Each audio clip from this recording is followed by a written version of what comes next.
Avant de partir en guerre, il subit un drame personnel, la mort de sa jeune femme, et se retrouve plongé dans une quête de sens plus profonde, symbolisant la recherche de l'honneur et de la gloire dans un monde dévasté par la guerre. L'histoire suit les personnages à travers les épreuves du conflit, de l'amour, de la réconciliation et de la transformation intérieure. Mais ce qui frappe dans Guerre et Paix, c'est la manière dont Tolstoï mêle événements historiques et fiction.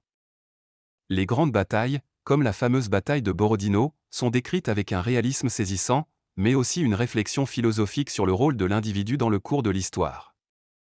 Tolstoï était très attentif aux détails militaires, et il a scrupuleusement étudié les archives pour rendre compte de l'aspect tactique de ces affrontements. Mais il va plus loin, car il questionne les motivations des chefs, le poids de la guerre sur la population, et l'impact des décisions individuelles. Un aspect fascinant de Guerre et Paix réside dans la vision de l'histoire que Tolstoï développe. Il remet en cause l'idée selon laquelle les grandes victoires sont le résultat des actions de leaders charismatiques comme Napoléon. Selon lui, l'histoire est avant tout une force collective, façonnée par l'inconscient des masses et le jeu de force bien plus complexe qu'une simple succession d'actes héroïques. Dans ce sens, Tolstoï est un peu prophète en explorant ce que l'histoire peut devenir pour l'individu.